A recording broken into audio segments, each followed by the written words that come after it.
আসসালামু আলাইকুম রহমতুল্লাহি ওয়া বারাকাতুহু। আলহামদুলিল্লাহ ওয়াসসালাতু ওয়াসসালামু আলা রাসূলিল্লাহ। এখন যে বিষয়বস্তুর উপর কথা হবে সেটা হচ্ছে কোনো ব্যক্তিকে যখন কওমের বা 10টা মানুষের লিডার বানিয়ে দেওয়া হবে, আমির বানিয়ে দেওয়া হবে, নেতা বানিয়ে দেওয়া হবে, আর সে যদি তাদের বিষয়ে সচেতন না থাকে, তাদের হুকুকের বিষয়ে, কিয়ামতের দিন আল্লাহ তাআলা ছেকল পরিয়ে হাজির করবেন।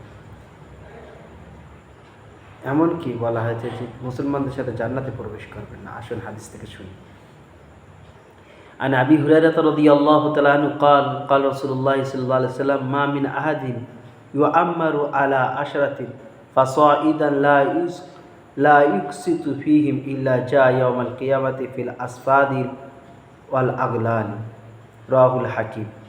হযরত আবু হুরায়রা রাদিয়াল্লাহু তাআলা আনহু বলেছেন যে রাসূল পাক সাল্লাল্লাহু আলাইহি ওয়াসাল্লাম বলেছেন, যে ব্যক্তিকে 10 জন ব্যক্তি বা তার থেকে বেশি মানুষের উপরে তাকে আমির বানিয়ে দেওয়া হবে, নেতা বানিয়ে দেওয়া হবে, আর সে যদি তাদের মধ্যে ইনসাফ আদল না করে, তাহলে কিয়ামতের দিন তাকে এইভাবে নিয়ে আসা হবে, তাকে শিকল দিয়ে বেঁধে বন্ধ করে আল্লাহ তাআলার দরবারে হাজির করা হবে। মুস্তাদরাক হাকিম কিতাবের নামে এসেছে। আসুন আরেকটা হাদিস শুনি। আন মাকাল ইবনে ইয়াসির রাদিয়াল্লাহু তাআলা আনহু قال سمعت رسول الله صلى الله عليه وسلم يقول ما من امر يعلي امر المسلمين ثم لا يجهد لهم وينصح الا لم يدخل معه الجنه রাহুল মুসলিম। এটা মুসলিম শরীফের মধ্যে এসেছে।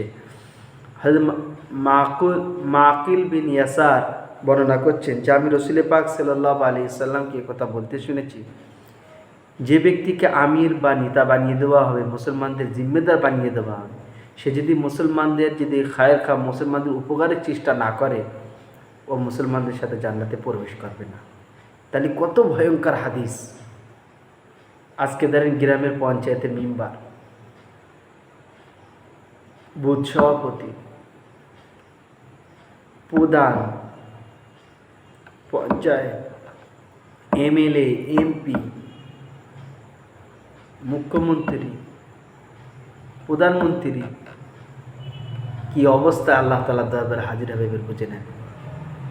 ওই জন্য মানুষের হযরতে মুহাম্মদ রাসূলুল্লাহ বলেছিলেন আনসারী সাহাবাদেরকে যে আমি দুনিয়া ছাড়া পরে তোমাদের হক তোমরা পাবে না, তোমরা কী করো? ওনারা বললেন যে আমরা তলোয়ার করবো। নবীজি বললেন না, তোমরা সবর করবা, আল্লাহ তাআলা তোমাদেরকে ঠিক ইনসাফ পাইয়ে দেবেন, ঠিক তোমাদেরকে সহযোগিতা করবে, বদলা দেবেন। ওই জন্যই বর্তমান অবস্থাতে একজন মেম্বার হলি, একজন প্রধান হলি, দেখেন গরিবদের কী অবস্থাতে রেখে, তাদের হকের বিষয়ে চিন্তাই নেই, বরঞ্চ যে ঘরের টাকা, এর টাকা আসছে সেগুলো সব হজম করে ফেলাচ্ছে। এমনকি যত রকমের আপনার গরিবদের বিপিএল কার্ড হবে, সে সমস্ত কার্ডগুলো সব বড় লোকদের হয়ে যাচ্ছে। আল্লাহ তাআলার কাছে খুব কঠিন পরিস্থিতিতে এই মেম্বার, পঞ্চায়েত, এমএলএ, এমপি, প্রধানমন্ত্রী, মুখ্যমন্ত্রীর দিকে আল্লাহ তাআলার দরবারে হাত দিতে হবে। শুধু তাই না, যদি আমরা সমষ্টি সমাজের মহল্লার যদি জিম্মেদার হয়ে থাকি, তাহলে আমাদেরও একই পরিস্থিতি।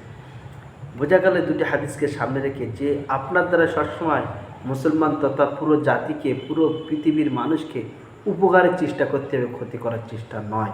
এটি ইসলাম বোঝাতে চেয়েছেন। আল্লাহ তাআলা আমাদের সকলকে এই বিষয়ে সচেতন হওয়ার তৌফিক দান করুন। আমিন।